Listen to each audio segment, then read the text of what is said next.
Thanks for being here. Subscribe to Cheating Stories Best, so you don't miss new stories. An illegitimate daughter from a best friend or a husband? In today's second part of the story, we'll get to the bottom of it. Enjoy the show! You are listening to the second part of the story. You can listen to the first part in the previous video or by following the link in the description under this video. Happy listening. The most important thing in divorce is what they never tell you. It's not just something that affects spouses and children, but something that affects many others. My mother-in-law and brother-in-law never liked me for some reason, so I doubt it affected them that much. There were no last-minute calls from Gwen's family cursing me for leaving her or commiserating about my fate. God knows what she told them. However, they probably had to live with it. But the rest of the people around us? Crap. Our friends were divided. Some argued with me that I should stay with Gwen, others that it sucked and that it would be better for me to leave.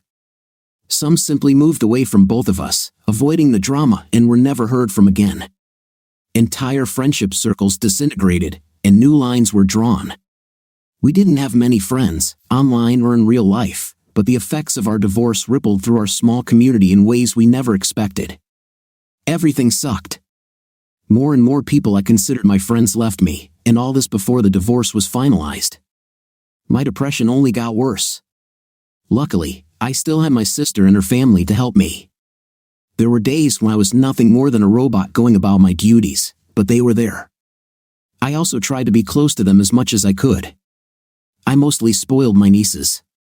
It helped keep my mind off things, gave me something to live for, and it gave Annabelle and Duncan some much-needed time to themselves. You know, this is probably one of the only good things that came out of my divorce. My sister and her husband seemed closer than ever. It seemed that such a catastrophe, which happened very close to them, spurred them on. Their marriage had been wonderful before, and now it looked almost perfect. I wanted to envy them like hell, but I couldn't. Therefore, I was content to introduce their girls to ice cream and chocolate in modest quantities, of course. At first, my wife resisted the divorce. She and her lawyer bided their time wherever they could, but in the end, she lost hope and agreed to the divorce without objection. Finally, 7 months after I discovered the unthinkable, the papers were signed. Gwen stood stone-faced and remained silent, saying nothing. Joe was there, and God knows why. He kept looking at me as I left the judge's office with my lawyer. I didn't look back but immediately walked out. I knew that if I looked back and saw Gwen looking at me with her eyes, I would collapse on the spot. Who would have thought that it was still possible to love someone who brought you so much pain? I went back to Mr. Lynn's office to sign the final papers with him. I thanked him for his services, and he gave me a packet of resources and support groups for divorced and separated couples, which he provides to each of his clients. We said goodbye. Like the trucker who had helped me that first day, I now carried a couple of Mr. Lynn's business cards in my wallet, and that was all. I am free. I could leave my life with Gwen behind me and move on. So why did I return to the house? It was empty. The real estate agents had cleared everything out, preparing it for sale. No one has bought it yet, but so far, there have been a few interested parties. I was hoping the house would sell soon because I had bills to pay. Since I still had the keys, I went into the house to take one last look at the place I've called home for over 6.5 years. It was depressingly quiet here. Without furniture or carpets, the slightest sound echoed throughout the house, but instead, it felt like a morgue. I entered the house again through the garage and slowly walked into the living room.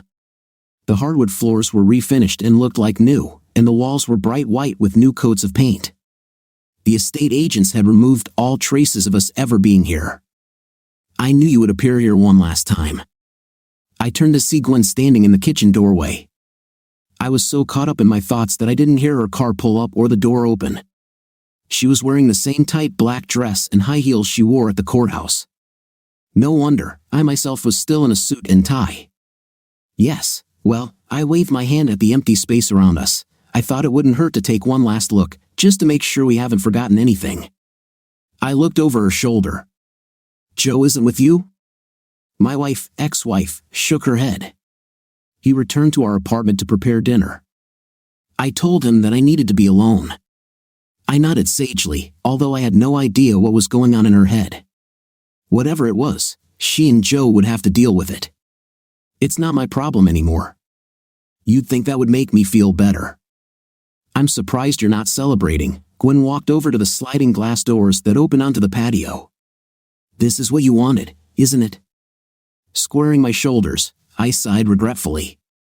No, Gwen, this is wrong. True, it's not like that. This is what was supposed to happen. Gwen looked out at the neatly trimmed backyard. When we first bought this house, we admired how ideal it would be for children to play. Now we will never have children together. I'm sorry, Jack, she cried. This shouldn't have happened. Do you regret what I found out? Do you regret that it ruined our marriage and all my love and trust in you? This is what I believe, Gwen. I sighed heavily. But nothing you said made me believe that you regretted cheating on me or that you regret what you had with Joe all these years. She didn't answer. Her gaze was fixed on the front lawn where our children would never play. I have to go, I told her, heading towards the door. If she wants to be alone, then I won't bother her. It's time to start living again, I said to myself. I wasn't sure I knew how to do this, but what else could I do? I was almost back to the kitchen when she called me. Her steps could be heard as she moved towards me. Jack, was it really supposed to end this way? Do you really hate me that much now? This question made me freeze. I stood in the doorway, not looking at her, trying to figure out what to answer. Yes, my voice didn't waver, and no. Turning to face her again, I shrugged. Yes, this is how it ends, Gwen. This is not what you wanted and not what I wanted, but it's simply impossible for both of us to get what we want. And no, I don't hate you. I feel betrayed, Gwen. I feel like I've been stabbed in the back and in the heart at the same time. It hurts me to look at you and think about what we could have had and then remember how you treated me. It hurts to look at you now and know that I will probably never see you again. And to be honest, I have no idea how to survive tomorrow and what I will do in all the following days. But I don't hate you. I gave her a blank, tired smile. I still love you, probably because I'm an idiot. The smile faded. But if we had stayed together, Gwen, if you and Joe had convinced me to play along with you, then yes, I would hate you. I would be offended by both you and Joe, and I would hate myself even more than I already do. And all three of us would be even more unhappy. And so we are free. You are free. You still have Joe. You can handle it. Gwen closed the distance between us, sadness etched into her brow as she placed her hands on my chest. I was a fool to let her get so close. But who do you have, Jack? She cried. Gwen was crying, leaning her head against my shoulder. I hugged her. It was emotional torture for me, but it felt so good to hug her again. I hadn't touched her since the day I found out the worst, and it felt damn good to hold her in my arms. Then I started crying too because I realized that she was crying because of me. You will be left alone again, just like when I found you, she sobbed. Frowning, she lightly punched my shoulder in frustration. You hate loneliness. Maybe I'll find someone, I reasoned unconvincingly. I'm 32. I am young. Deep down, I didn't want anyone else. I needed Gwen, whom I loved and still love. I hugged her and didn't want to let go. We stood and cried together about what we had and what now will never happen. And then I did the dumbest thing I could. I went to kiss the top of her head a second time, but when I did, she raised her head to talk to me and our lips met. It was the briefest, if not awkward, contact, but the intensity of the kiss took us by surprise. Within a few heartbeats, Gwen and I looked at each other in shock. We made love. This was not just lovemaking, this was two people who once loved each other very much saying goodbye for the last time. In the afterglow, we hugged each other tightly. We didn't look at each other and didn't say anything. This was our last moment together, and neither of us wanted to end it. For my part, the future yawned before me like a huge abyss. I was scared to be without her. I still loved her very much, but in the end, everything dies. A few hours later, we silently got up at once and began to dress in what was left of our clothes. When we parted, we hugged for the last time, kissed for the last time, and left each other's lives. And this is where everything has to change for me, right? This is where I get my head out of my fifth place, go to the gym, get in shape, start my own business, make a lot of money at a job I truly love, and find a woman who appreciates what I have to offer. Maybe she's been around all this time, or maybe I'll run into her by chance in a few weeks, and the rest of my life is done. And Gwen? This is where she gets what she deserves for being a lying, cheating cheater, right? This is where her life will become miserable, and she will have to live the rest of her life knowing that she is a rotten person who ruined a good man, right? Maybe everything will work out. Will Joe leave her? Will she come crawling back, waging a campaign of seduction and apology to win me over again, and we will have children and be happy for the rest of our days? Or maybe she'll marry Joe, and I'll cuckold him. That would be a twist of fate, yes? No, because everything was wrong. Life is not a damn fantasy. After that last day, I never saw Gwen again. I never heard from her or Joe. For years, I thought about finding her but never did. I needed to move forward, I told myself, and there was no use looking back. I heard about them from time to time. It's inevitable. They got married, and I celebrated by getting drunk alone. But after a couple of years, they completely disappeared from my life. I didn't know if they still lived in the same state, let alone in the same city. And as for me? No, I didn't get up.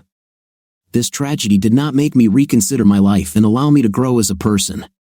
I fell. I fell hard. No, my boss was not understanding, and despite the sympathy of our HR department, I was let go after 4 months due to performance issues. No, there wasn't a crowd of hot single women waiting to pick me up.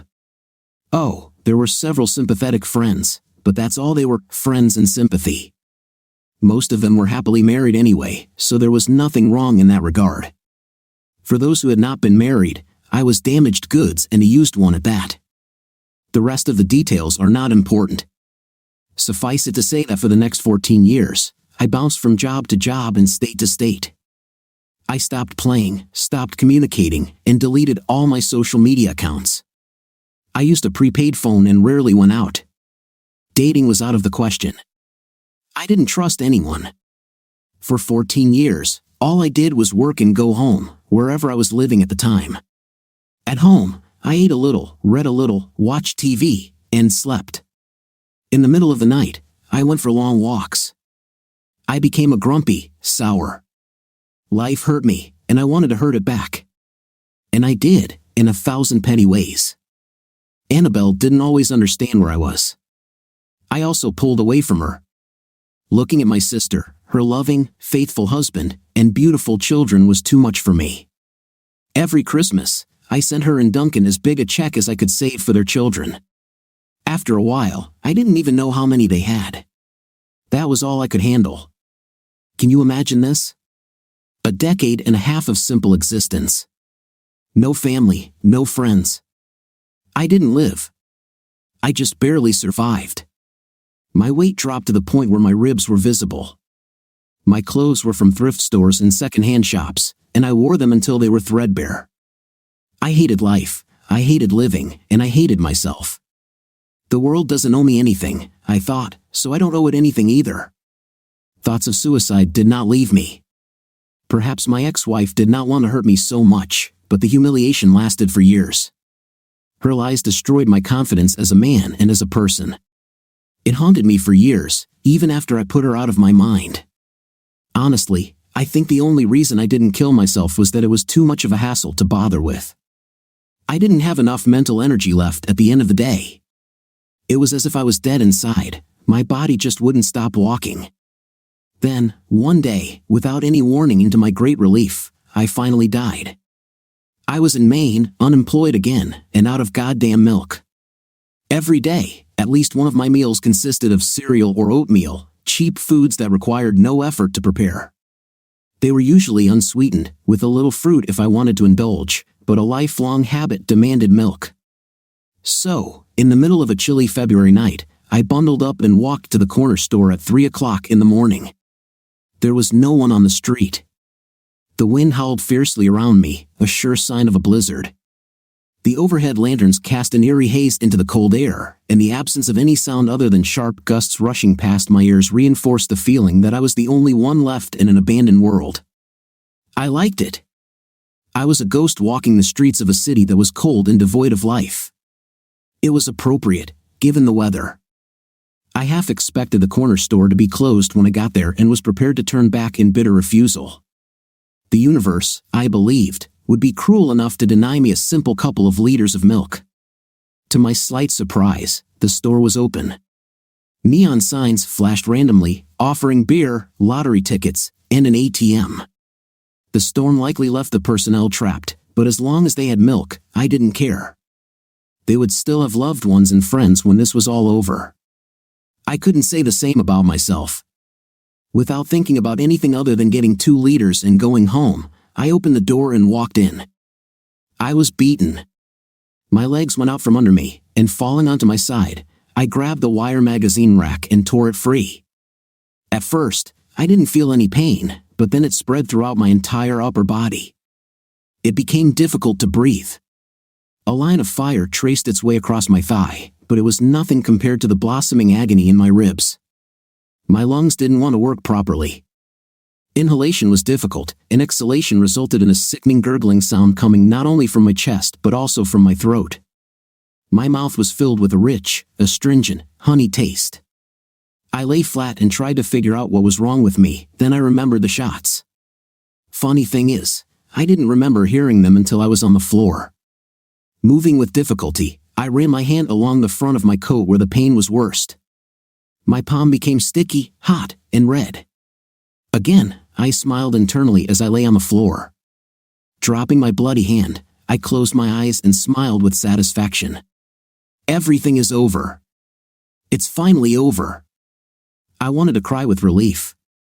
I had a laminated "Do Not Resuscitate" card in my wallet, which meant my chances of survival were slim. Fine screams were heard around me, people were shouting, and there were also loud blows. Robbery, I realized belatedly. Someone was trying to rob the store when I walked in, and for some reason, they shot me. The attack was stupid and senseless, just like death, but it's normal. It will be better this way. I remembered my sister and started to worry, but then I thought that Annabelle was strong. She didn't need her loser big brother around when she had Duncan and the kids. No one else will miss me because I have no friends. I didn't think about Gwen and whether it would affect her. She disappeared from my life so long ago that I didn't remember her at all. The searing pain in my guts and chest began to expand, engulfing me in wet, violent agony. At this point, I should have panicked. The survival instincts of my brain should have kicked in, and adrenaline should have splashed over the edge as the fear of death pumped me up. But nothing happened. I was unhappy for so long that it deformed me. My sense of the moment was disappearing. My eyelids were getting heavier. This is good, I thought, because everything around seemed so bright. I floated into oblivion as if falling into a dream. The world around me turned into vague sensations and distant sounds. People talked to me, asked questions. I tried to wave them off and tell them to leave, but they didn't seem to care. Rising and falling movement, cold flashes of light, constantly ringing alarm clocks, brighter lights, warmth, more voices. My body was pushed and moved.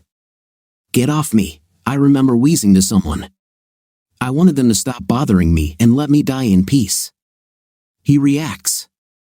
I heard someone scream next to me. Sir, can you tell me your name? Do you know where you are? The questions were intrusive.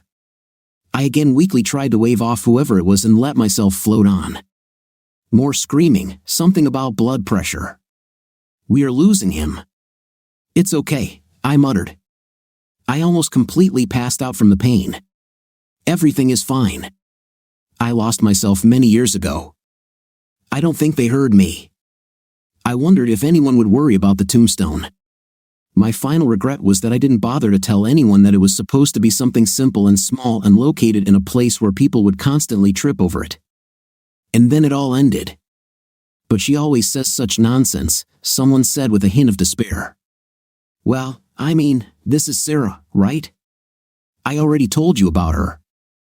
I wanted to agree. Why I wanted to agree and who the hell Sarah was, I had no idea. And at the same time, yes, that made sense. I just didn't know why. It was as if I was in the middle of a conversation but forgot the first half of it. Anyway, the voice continued, Eddie's the bouncer.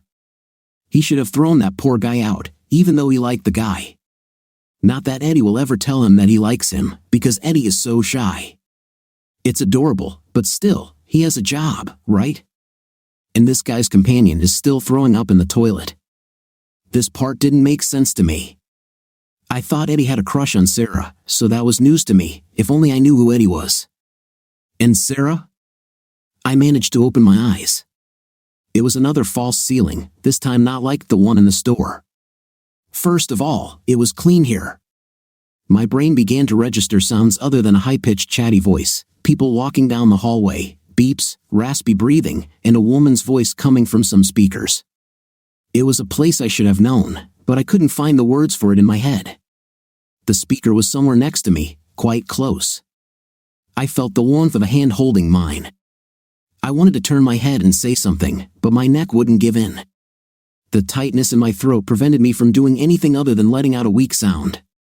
Gradually, I forced my eyes to move to the left so I could see at an angle. It was tiring. Who would have thought that looking around could require so much energy? Gradually, I realized that I was in a hospital room. And a clown was holding my hand. To be honest, she was a very cute clown, not the stereotypical one with the fake nose and curly wig. Under the white makeup, she looked to be about 20 or 30 years old. Multicolored spirals swirled around her rosy cheeks. The tip of her small nose was painted a bright, cheerful red to match her lips. Her hair was a cascade of vibrant purple curls that cascaded down to her shoulders. They looked too silky and smooth to be a wig. She was wearing a white lab coat, but underneath was a dress that looked like it had survived an explosion in a crayon factory. I couldn't see past the waist, but I was sure she must be wearing chunky red shoes to complete the ensemble. While I admired her appearance, she continued to chat. I lost the thread of the conversation and just looked at her. I started to lose consciousness again, my eyelids became heavy, and my whole body felt numb. But I didn't want to sleep. It felt like I had been sleeping for years. I wanted to lie there, look at her, listen, and feel her gloved hand in mine a little longer. I didn't know why there was a clown in the hospital. I couldn't remember why I was in the hospital in the first place, but I was glad she was here, whoever she was. I tried to speak again, but only a faint sound escaped due to the blockage. There was something hard in my mouth and throat. I tried to make the sound louder so she would pay attention to me and tried to squeeze her hand to let her know I was there. My fingers barely obeyed. The gesture must have been like the slightest breeze blowing through her gloves. I didn't know if she heard me or felt the slight change in pressure, but either way, she gasped in shock. Her painted lips formed the cutest O shape as she jumped to her feet and leaned toward me. Her emerald green eyes widened in surprise. She looked at me with such joy that I had not seen in anyone for many years. "You woke up. Oh God, you're awake. How long have you?" The clown paused. "Wait, let me call the nurse. Can you stay awake? Try not to fall asleep, okay?" Her other hand reached for the white piece of plastic that was hanging by the bed, and she began to pound it furiously. A ringing sound was heard somewhere in the corridor. The hand that was still on mine gently squeezed my fingers. "Everything will be fine," she reassured me with a relieved smile. "Everything will be fine. Just don't fall asleep." I would nod if I could. Instead, I blinked slowly for a long time and tried to squeeze her hand back. Her painted smile grew wider. Then people in white lab coats and nurses' coats appeared everywhere, pushing aside the clown and checking the equipment. A middle-aged man in a blue uniform peered into my face with an expression of urgency. "Sir, can you hear me? Blink twice if you can hear me." It was like trying to lift a boulder with my eyelashes, but I slowly complied with the request. This made him smile. "Fine. Now, you're probably confused. This is completely normal." His assurances would make more sense if I knew why this was completely normal. "I am Dr. Jurovsky. You are in the hospital and have been for quite some time. Your body is weakened and is not responding very well right now. Also, you have a tube down your throat to help you breathe, so don't try to talk. You simply can't. It will be unpleasant, but try to be patient and relaxed." The sullen medic shook his head as if in admiration. "You have no idea how lucky you are, believe me. They inserted tubes into me. How I didn't realize until this moment, I have no idea, but I felt something in my nose, mouth, and throat. My right arm was weighed down by even more tubes running from the inside of my elbow somewhere up behind me. I couldn't move, I couldn't talk, and my whole body didn't feel right. How could all this be considered luck? Hold on. I know you probably have a lot of questions, and we will give you the answers. Just be patient. It takes time." No matter how foggy my mind was, I wanted to ask him if he really thought that I would go somewhere. I blinked twice at him again as a sign of understanding, and he nodded sharply in response. The reality for me was less than shaky. I was conscious most of the time, but not entirely present. The medical staff asked me questions and performed some tests, but I could not keep any of what was happening in my consciousness. From time to time, I glanced towards the door to see if the clown girl would return. She didn't return, but searching for her gave me something to do. Thinking about her also helped me take my mind off things. Lying in bed, I could only think about who she was and why she was here holding my hand. We've heard of clowns visiting sick children in the hospital. Superheroes in costumes have been known to make appearances too.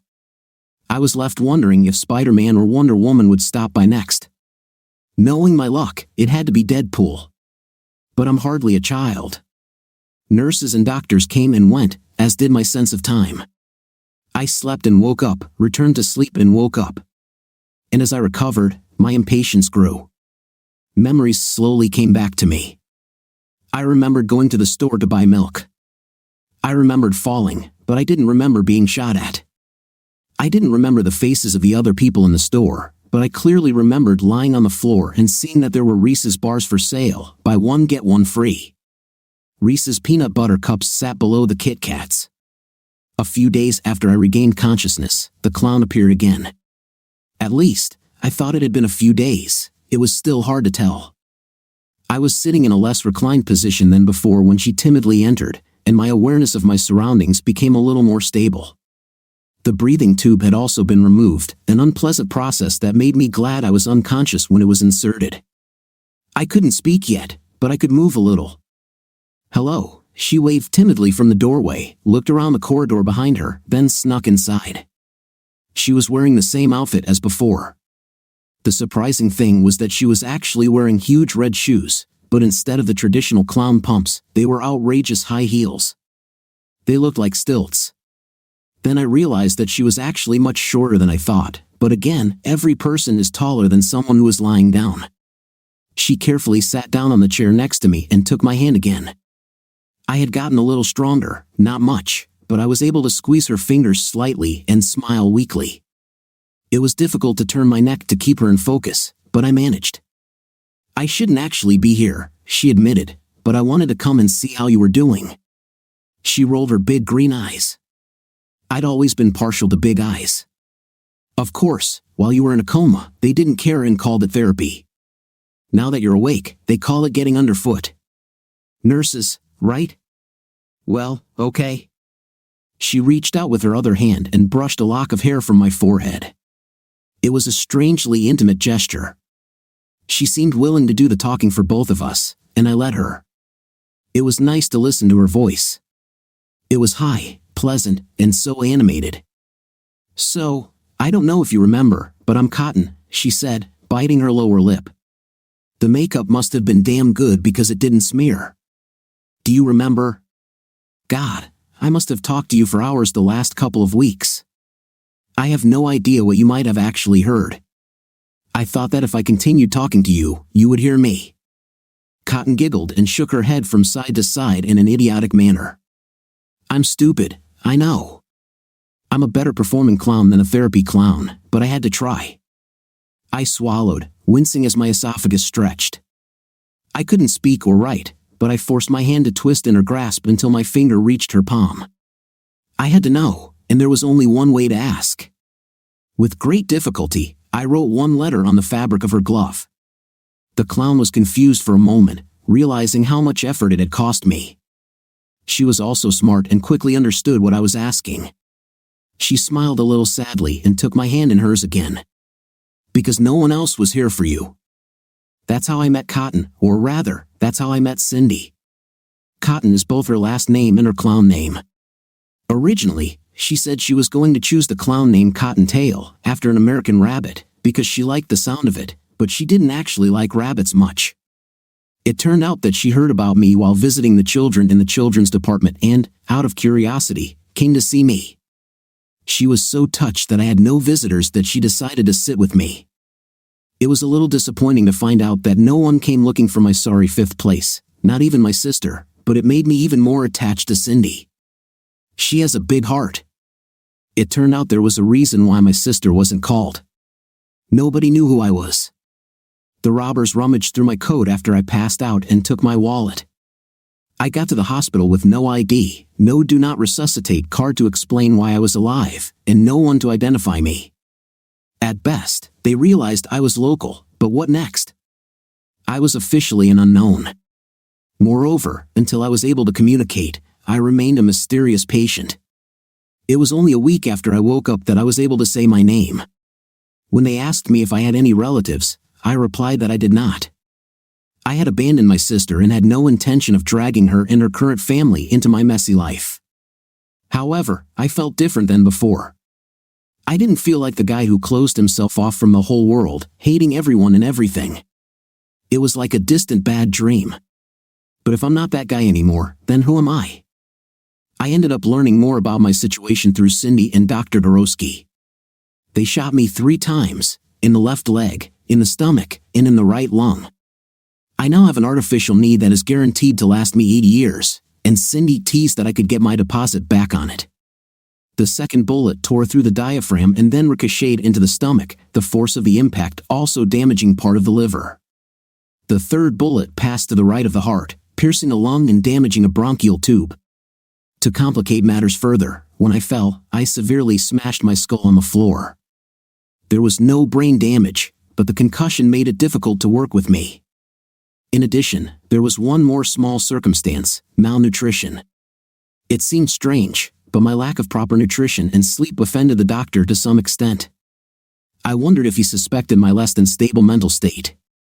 In total, I endured 93 hours of surgery and was in a coma for 6 weeks. I died twice, once in the ambulance and once during surgery. It would be a few more weeks before I could leave as I required intensive physiotherapy. It's not like I had anywhere to go. I also had no insurance and couldn't pay for any of the undoubtedly expensive surgeries, therapists, and medications. It turned out that thieves had cleaned out my bank account and apartment, which meant I didn't have any valuables or anything of value.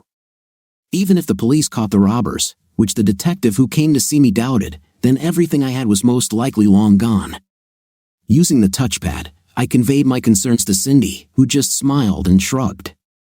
"There's nothing you can do about it now. Just focus on getting better." Then she began to tell me her stories from other places of work.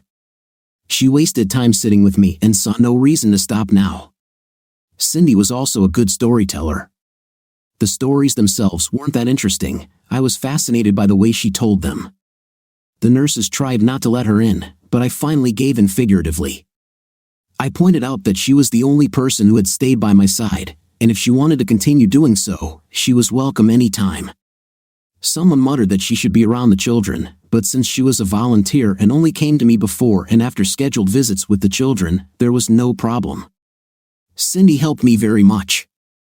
She knew a lot about hospitals and how they worked, and she had connections with social workers. In short, we became closer, very close. She was there for me in every therapy session. As I understand it, she spent most of her free time visiting me. She was always in her clown costume, and from time to time I began to wonder what she looked like without it. As soon as I could begin to use my voice again, deeper and huskier than before, I told her about my life, about everything. We talked until late at night, and she pulled everything out of me so easily. I freely told her in confidence what I had not told anyone else and did not hide anything. I even told her how I slept with Gwen for the last time after our divorce, a stupid thing I could never bring myself to truly regret. Strangely, there was no heat behind my condemnation of Gwen and Joe. Perhaps it was because time had eased my suffering, or perhaps because I had died and come back a different person. But I could talk about it with Cindy as if it had happened to someone else, a close friend or brother. I did not move away from the torment but took a few steps back. She also wasn't shy about revealing her past to me. Cindy Cotton dropped out of school, got into trouble, ran away from home, had a miscarriage at age 18, and never found out exactly who the baby's father was. Then she cleaned herself up, got her GED, and worked her little fifth place off to survive on her own. These are her words, not mine. One of her first jobs was performing in front of children, which is how she got into clowning. But she also worked as a waitress and tended bar, and by her own admission, she was a burlesque dancer and a web model. She earned fantastic money, and it's not surprising given her figure, but still, she loved to perform clowning on the side for charity. "You don't care that I undress or that I post myself online?" she once asked me. "It scares some people. Are you doing it like a clown?" This made her laugh, and I smiled along with her. It didn't hurt me so much to smile, maybe because I was doing it more often now. No, although I probably could do it. It seems to me that it's wrong, you know? I have plenty of other suits. Cindy tilted her head to one side, her purple curls bouncing. But that doesn't bother you? No, my answer was honest. If you like it, do it. Life is too short, as I've learned. I like it, but a lot of guys have problems with this, or they make all sorts of stupid assumptions, Cindy said thoughtfully. Would you date a web model? Someone who takes off her clothes for other men, who gives them lap dances. Would you have a problem with that? I refrained from answering immediately, giving myself time to think first before speaking. I wouldn't have a problem with that as long as she openly talks about it. I chewed my lip, thinking it over again. I admit I don't think I can watch her give a lap dance. It would be hard, but if I trusted her and she was honest, if it was just this and, nothing more, yes. Where did my trust issues go? Maybe I have become a different person. I wondered aloud. Why are you asking? Just like that, she answered easily. I'm just thinking about why I don't have a boyfriend now. The topic was closed, and I didn't think about it anymore. Looking back, I was an idiot. I remember asking her if she would get in trouble for spending so much time with a patient. After all, there are ethical standards when therapists, doctors, and the like enter into relationships with those under their care, right? Cindy shrugged and said, I am not a licensed therapist, just a licensed clown. Finally, it was time for me to check out. I had stayed in the hospital for several months. I would still need a lot of therapy and counseling, but they couldn't keep me for too long. I had no idea where I would live. My landlord had already illegally evicted me, and now that it was done, I had no recourse. My car was towed, and I didn't have the money to pick it up from the impound lot. I'd been worried about it all week, but Cindy kept telling me she had it all figured out and not to worry. When I asked her about the upcoming bill, she smiled again and said nothing. When the big day arrived, I got the biggest shock of my life since Gwen and Joe. It was the first time I saw Cindy in normal clothes and without her clown face, but her hair was still the same brilliant purple, and her smile without the grease paint was even more beautiful. She grinned wildly as I was wheeled towards the exit. She made a graceful pirouette, showing off her slender legs, and then, giggling, made a dramatic bow. Her outfit was much more form-fitting than a clown's, a sweet dress that hugged her curves. I understood why she was so successful as an exotic dancer.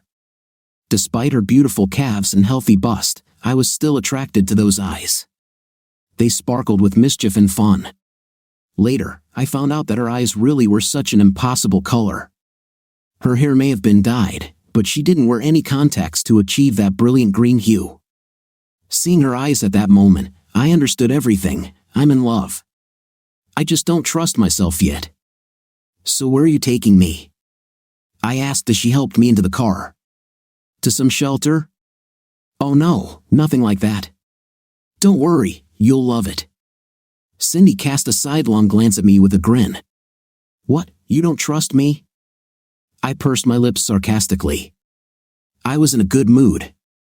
My body still ached, and any work was tiring, but I felt better than I had in years. I could only assume that the last blow to the head when I fell knocked something out of it. Maybe somewhere deep inside me, there was still a dark core, but it was eclipsed by the light of a new day. I trust you. It's difficult, but I trust you. I sighed. At least I don't have to worry about my luggage getting lost along the way, I joked. We pulled into the driveway of an early 20th century house. The upstairs neighbors are nice, Cindy told me, helping me up onto the porch. I was still getting used to walking with a cane. Judy is an assistant curator at the County Historical Society, and her husband James runs a small repair shop. Their children come to visit from time to time. They are cool, and they do amazing barbecue. She led me to the door on the right and began fiddling with a bunch of keys. There's your roommate. You'll have to watch out for her. Neighbor? I asked. Yes, she snorted with annoyance.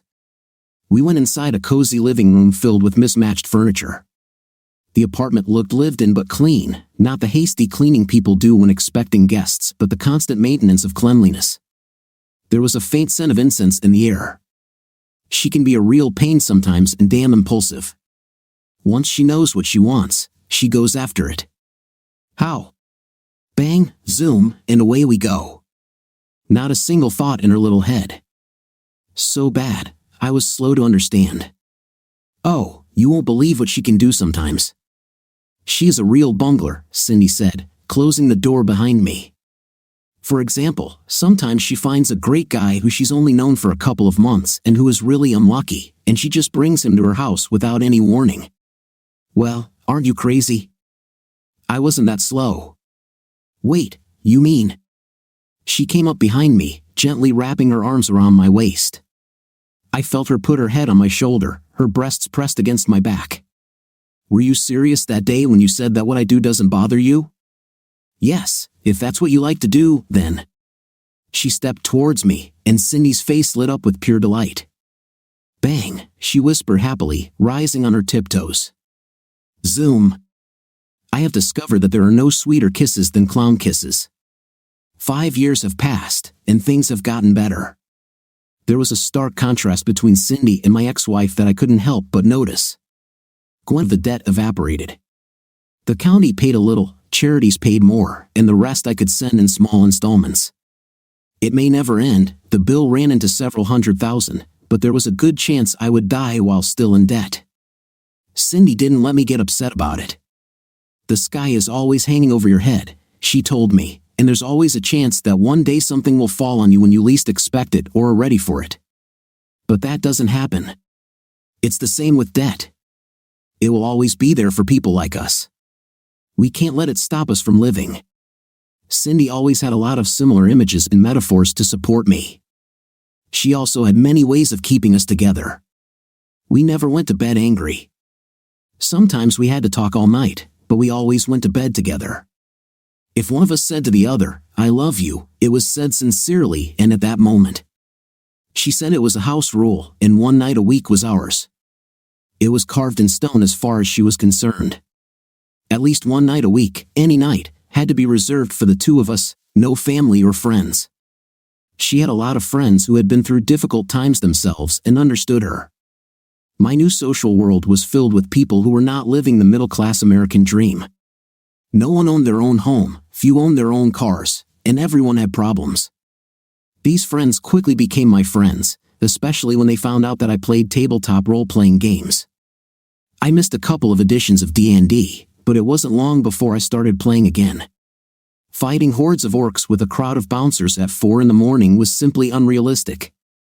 Thanks to these friends, I was able to find a job. It didn't make as much money as Cindy's, but it helped pay our bills. I worked part-time in our neighbor's workshop, worked on the side at a local bookstore, and filled in as a bartender, waiter, and driver at several nightclubs in the area. I earned a reputation as a reliable guy who could help out in difficult times. True to my word, Cindy's camgirl work didn't bother me, and it was funny to watch from the sidelines. Besides, a little self-satisfaction couldn't help but creep into my smile.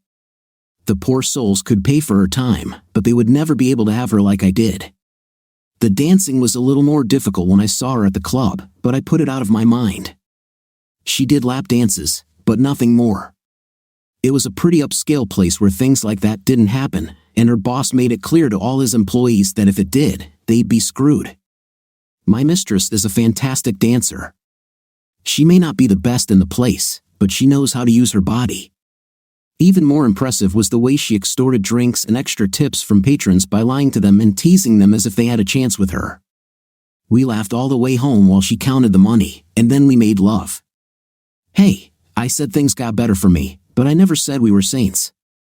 I'm not a naive young man, stupid enough to allow my heart to be trampled. That's all. I started going to therapy. Cindy often came with me. Most of the therapy was group therapy at the local university since I couldn't afford a real psychiatrist, and I supplemented it by attending various community support groups. But I finally started working on my problems and depression. There were a few small discoveries along the way, but the biggest one was about my divorce and the life I led after it. The truth was that I allowed myself to become a miserable, depressed idiot because I was punishing myself. Deep down, I hated myself for breaking the heart of the woman I loved, despite her infidelity. I didn't believe that I was worthy of love or friendship. That's why I cursed myself and pulled away from the world, because I didn't deserve happiness. The human psyche is absolutely shitty sometimes. One of the components of my ongoing rehabilitation was reconnecting with my sister. There was no way I could do this. Cindy had to dial the number for me. After a hesitant "Hi, it's Jack," Annabelle lashed out at me furiously. I sat quietly, taking each shouted insult until Cindy impatiently took the phone from me. "Hello, Annabelle, this is Cindy." "Who?" "Your brother's little lover," I almost choked. "Listen, in short, your brother was shot a couple of times and he died." No nonsense. "I know he was being a jerk, but you shouldn't yell at him on the phone like that," Cindy grinned triumphantly. "What you must do is yell at him in person. Then we can both tell him what a selfish jerk he's been. So when can you come?" It was a tearful reunion. In short, after 14 years of suffering, I was finally able to overcome myself. All it took was death, a lot of counseling, even more hard work, 5 years, and a pretty young woman who sometimes wore shoes that buzzed with every step. At the ripe age of 52, I was finally enjoying life. I may not have been rich, I may die in debt, but for the first time since the divorce, I am at peace. Life, however, wanted to throw me one last indignation. It was May, and I was relaxing on the small porch at the back of our house. This was our day. Cindy and I had the day off, and we decided to just relax together. The air was still cool, but the grass was brilliantly green, and the sky a magnificent blue.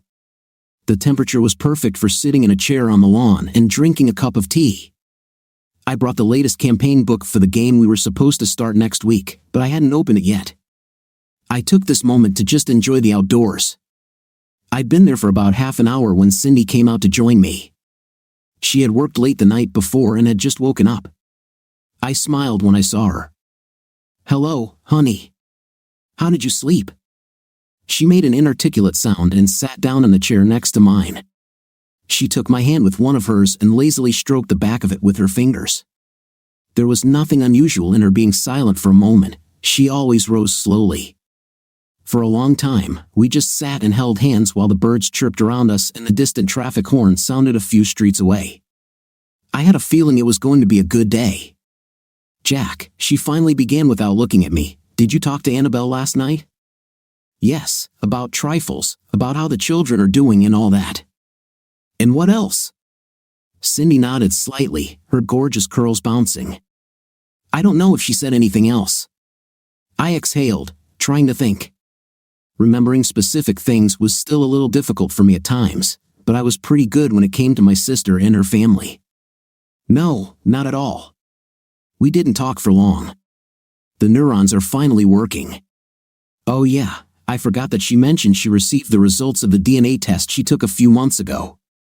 Recently, she's taken genealogy seriously. I don't even know what she thinks she'll find there." "I think it's more for the children," Cindy suggested quietly. She and Duncan want to let them know where they come from. I laughed. They are already adults. Well, except for James, but even he is old enough to understand that he wasn't found under a cabbage leaf. I think sometimes it's important for children to know their family history. Cindy smiled slightly. Nothing else? I wasn't always the fastest horse in the race, but her tone made me frown. Cindy wasn't usually evasive. No, I muttered, trying to push her into action. My sister may have looked a little distracted the last time I spoke to her. Should she have? My girlfriend clicked her tongue in irritation, her full lips curling. Maybe she asked me to talk to you about it today, but I was hoping she would delve a little deeper into this topic. Cindy bit her upper lip, then sighed.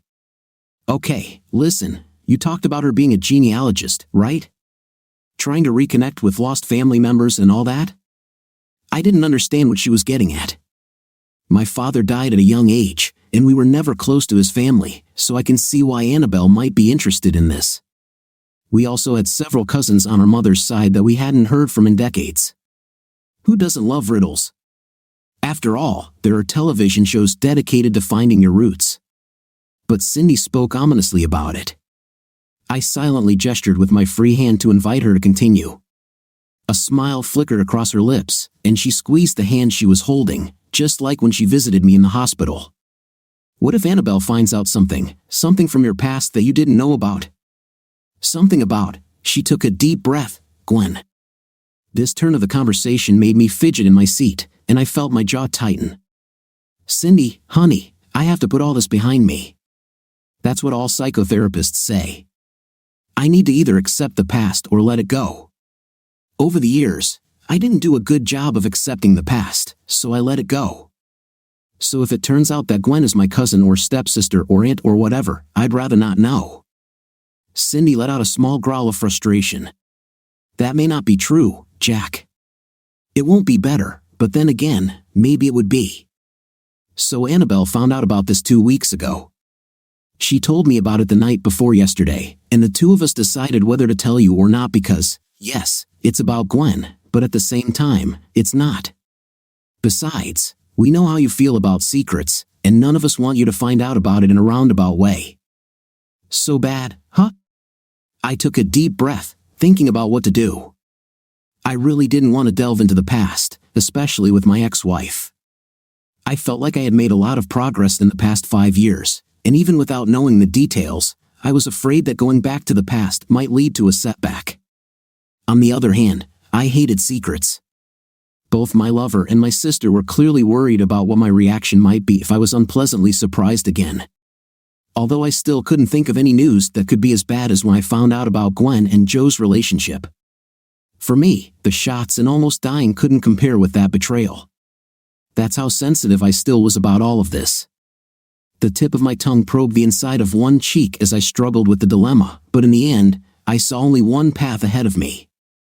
I didn't want to choose it, but the pained expression on Cindy's face said it was the only option. Well, if it turns you both on, then I'd rather listen, I guess. She bit her lower lip, nodding, and then slid off the chair and knelt in front of me. She took my other hand. Looking into her face, I saw only love and care in her beautiful eyes. Jack, Annabelle found out you have a daughter from Gwen, and she wants to meet you. My brain stopped working. I couldn't hear what I had just heard. The weight of this new information was too much for my mind. What did I want to say? The implausibility of it all blew my mind. This is impossible. It's been 20 years since I last saw Gwen. I don't know. This can't be. Cindy squeezed my hands tightly. She sat up a little to try to calm me down. SHH, Jack, I know it sounds. I don't know, maybe it's strange, but you told me that you had your last fling with Gwen on the same day the divorce was finalized. Couldn't lightning strike? I didn't know what to think. Daughter. All this time, I had a daughter, and I didn't know about it. I guess, but coming up with a complete sentence was beyond my strength. I was stunned. My beautiful, relaxing day with my lively, energetic lover had just been set on fire and thrown out of a very high window. 20 years. So this girl is about 19. Gwen and I always wanted to have children when we got married. Now it seemed that we had them, and I had lost 19 years from her life. The black core of depression threatened to rise up and suffocate me again. Cindy must have seen it coming because she wrapped her arms around me and hugged me tightly. She clung to me as if not letting me drown. Why didn't Gwen tell me? She could have told me. I don't know, baby, Cindy whispered, hugging me tightly. I'm sorry, Annabelle, and I didn't want to sit around too long before asking you about it, but the only way to find answers is to talk to this girl. My girlfriend pulled away from the hug and knelt down, still holding my hands. Her emerald green eyes scanned my face with concern. Would you like to see her, Jack? Do you think you can talk to her? 12 years. What is her name? Cindy smiled again, reassured by what she perceived as a positive step. Her name is Charity. She's in Vermont, finishing her first year of college. Charity. It was one of the names Gwen and I agreed on if we ever had a daughter. Licking my lips and swallowing, I asked the only question that really mattered at that moment. My voice was quiet with regret. When can I meet her? Agreements were reached. Cindy took care of everything for me, setting up a date and time to meet with Charity. It wasn't until a day or two after she told me the news that I found myself pacing nervously around the living room. I hadn't talked to Charity yet. Through our intermediary, we both agreed to wait until we saw each other face to face. I still wasn't sure this was all a good idea, but I figured that regardless of my ex-wife, Charity was innocent. It would be unfair not to listen to her. Cindy apologized as the time approached. I think, Jack, you need to figure this out for yourself. She kissed me tenderly, but I'll be outside if you need me, okay? 20 minutes later, the doorbell rang. Swallowing, I looked at the door as if there was a monster on the other side. After a few heartbeats, I forced myself to put my hand on the handle and open the door. My heart almost broke again. She looked like Gwen Taylor, a little broader in the shoulders, reminding me of Annabelle, but those wide cheeks and narrow chin, those deep brown eyes, that's all Gwen. Her hair was cut the same way, long sleek locks that fell to her lower back but with short bangs at the front. The hair was brown, not black as Gwen usually dyed it. Other than that, there was no indication that this was Gwen's daughter. It's not like my ex-wife usually wore something as simple as blue jeans and a burgundy college sweatshirt. There was one more thing that made this girl stand out, one final nail to prove that this was my child. On her thin neck hung the antique necklace that I had given Gwen that fateful day. For a few moments, we stood and looked at each other, neither of us knowing what to say or do. I wondered if she saw anything other than a tall, thin man with graying brown hair and a cane. Was I what she expected me to be? After a few more seconds, I took the first step. Hello, are you Charity? The young woman nodded, her smile hesitant. Yes, Charity Eisenberger. Eisenberger is Joe's last name, although looking at you now, I wonder if it would be better to be Charity Brandt. Unable to think of anything to say in response to this, I gestured toward the sofa. She sat down, and I sat in my usual chair next to her. Once I was comfortable, I pointed the end of my cane at the small refrigerator that sat on the floor between us. Help yourself. There's beer, soda, and water. It's easier for me to have all this on hand than to limp to the kitchen. Charity politely declined. I wanted to get down to business right away. You were Jack Brandt, right? Guilty, which means you were my father? A heavy sigh escaped me. It seems that way, from what my sister tells me. Yes, she shared all the DNA reports from the pedigree app with me. Were you looking for me? Charity shook her head in a way that brought back painful memories. God, she had her mother's mannerisms too. Not really. I was actually looking for my mother's father, she told me. She told me how he abused her and her mother, how he disappeared one day. I was a little obsessed with finding him. My friend thought that this way, we could find him. It was a little risky, but it was cheaper than hiring a private investigator. Let me guess, I interrupted softly, you found an aunt you didn't know about who was not related to your mother or your father. Closing her eyes, Charity shook her chin in recognition. At first, I didn't know what to think. I didn't know who the hell she was or how she fit into our lives. I thought it might be a mistake or a coincidence, but then the app started connecting me with other people I didn't know, and I discovered that there was a whole side of my family that was a mystery. My daughter raised her eyelids and looked boldly into my eyes. That's when the truth started to come out. I contacted Annabelle through the app, then by email, then we started calling each other, and she told me everything about you and my mom. Oh, Joe, is Joe your father? Charity snorted. On paper, yes, but in reality, he never was. He tried, he really tried, and for that, I forgive him, but I always made him feel awkward. Do you think he knew that your mom and I, you know? That last time, I thought about it a little, and I don't think he knew. He always believed that I was from him. When I told my mother all this, she broke down and begged me not to tell him. She said that this was the only secret she was hiding from him, a secret that was only fair, she said. This made me snort. Oh, how ironic, just damn ironic. I tilted my head to one side to look at her shrewdly. If Gwen got pregnant with Joe, their plan was to pass the baby off as mine. Oh, how things have turned out. Your mom told you what led to our divorce, right? Charity laughed playfully, her eyes darting around the room to avoid looking at me. Yes, although I had to put in a lot of effort to get her to do it. What she didn't tell, your sister told me. Her gaze settled on the tips of the sneakers, the tone of her voice dropped to just above a whisper, and she sounded so small and vulnerable. I didn't know that you were both married and divorced. I didn't even know about your existence. They didn't talk about you, at least not in front of me. Neither mom nor dad ever said anything to make me think she was married to anyone other than him. Now that we were talking, it was surprising how calm I had become. Your mother knew how to keep secrets, I consoled her. I gestured to her neck. Did she give you this necklace before or after you found out about me? Her long finger absent-mindedly ran along her throat, stroking the metal. She gave it to me when I was 6, although it didn't really suit me until I was 14. Since then, I have worn it almost every day. Her face frowned, and her jaw clenched into a familiar line. When I talked to her about you, she told me where it came from, my last gift to her, I reminded her. She tilted her head to one side, her frown lessening. I remember when I was little and heard her cry often, mostly at night when my father was not at home. One day, I asked her why she was crying, and she told me something like, because he is there, alone. Then I thought she just missed Dad, but now. Your mother and I loved each other very much, I reassured Charity, but what she wanted didn't work out, and that's why you left, and that's why I left.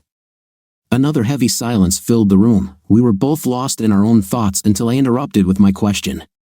Did your mom tell you why she never let me know about you? Sharp laughter again. I had to pry it out of her, but yes, in short, she knew that you were trying to leave that life behind because it was causing you too much pain. She hurt you too much. I felt that if you found out about me, you would be offended by both of us. You would feel that she is pulling you back into a relationship with her that you do not want. Yes, Gwen really knew me, I said. Maybe I've been thinking about this a lot the last couple of days while I was waiting to see Charity, and her answer was something I found plausible. After your mother, I was in a very dark place for a long time. I can't say what I would have done then. I extended my hand towards her, palm up as a sign of invitation. And now I regret that she didn't tell me about you. It seems unfair to both of us that we didn't have that chance. She looked at me with so much hope in her eyes. Are you not offended by me? I had to stop myself from laughing with relief. Why would I be offended by you? I was afraid that you would hate me for abandoning your mother and you. She smiled eagerly, took my hand, and shook her head. I started until I knew the whole story. I thought that maybe you didn't want me, and that's why you left her. Now I found out that it was all because she had been playing stupid games all this time.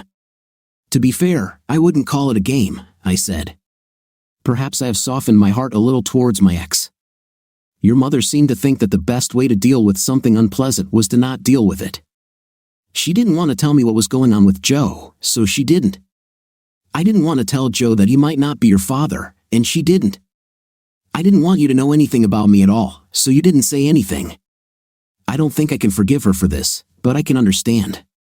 I lightly squeezed my daughter's hand. But this has nothing to do with you. God, how I wish you were my father when I was a child. You seem to be much better at talking about everything than Dad. If he were here, he would tell me that it was none of his business and that I should go talk to my mother." "Joe? What do you mean?" "Well, I guess it's a bit of a self-fulfilling prophecy. He once said that he wanted children but that he would be a terrible father. I doubt he ever gave himself that chance." A thoughtful expression appeared on her face as she considered my words. "What do we do now? Should I call you Dad now?" I raised both eyebrows. Perhaps this is a little hasty, but we still don't know enough about each other to feel too comfortable. "It's better if you call me Jack, at least for now." Charity nodded. She looked upset, so much so that I hastened to intervene.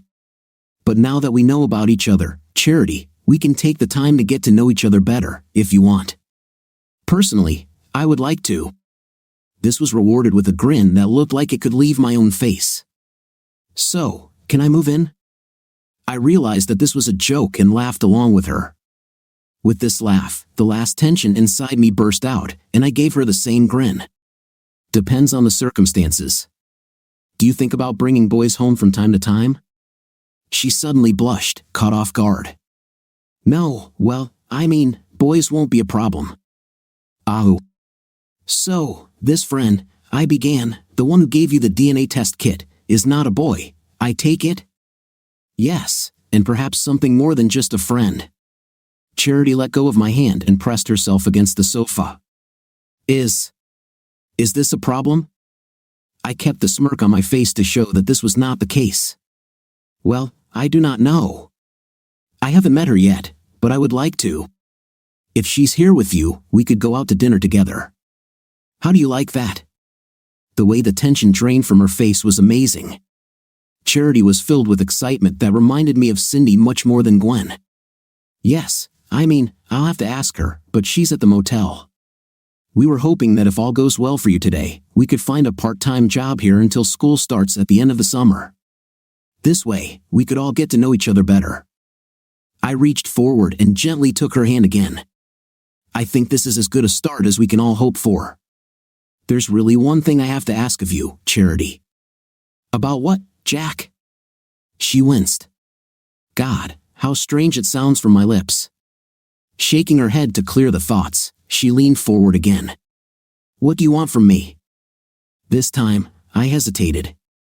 I didn't know what dreams or fantasies my daughter might have about this reunion, but there were certain things I had to let her know that weren't possible.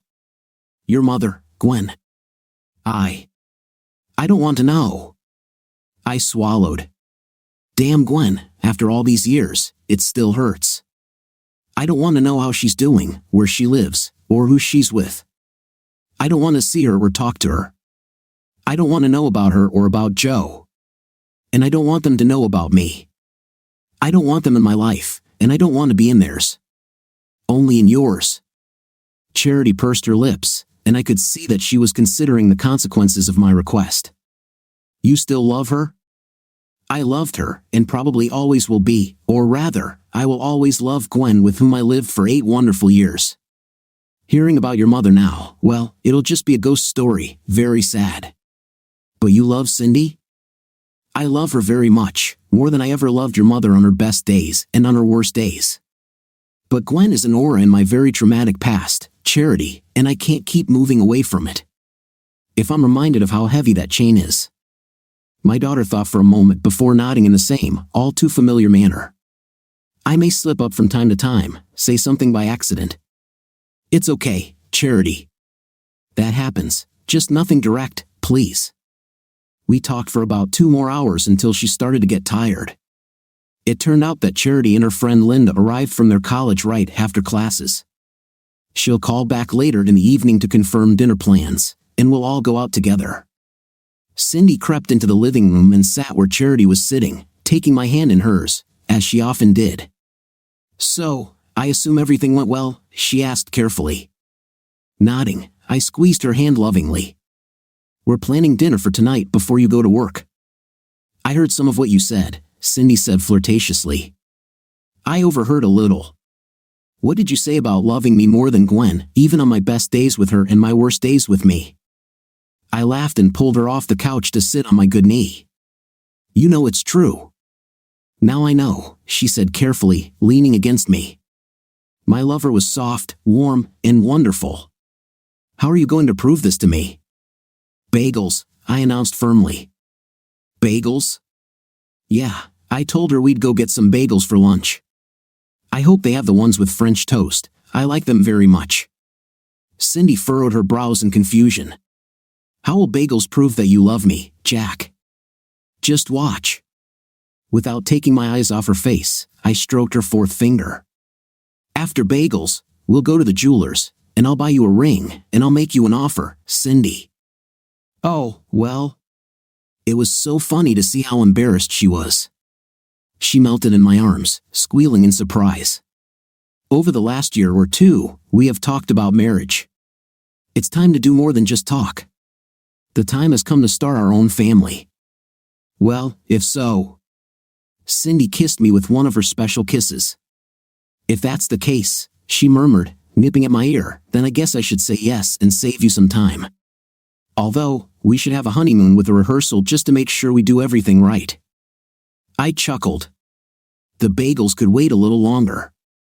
The little things in life will always be there while we deal with big things. What do you think of our second half of the story? It seems to me that in this part of the story all the plot that was missing in the first part was revealed, and that's what the second part is for. What's your impression of the story? Write in the comments. See you in the comments.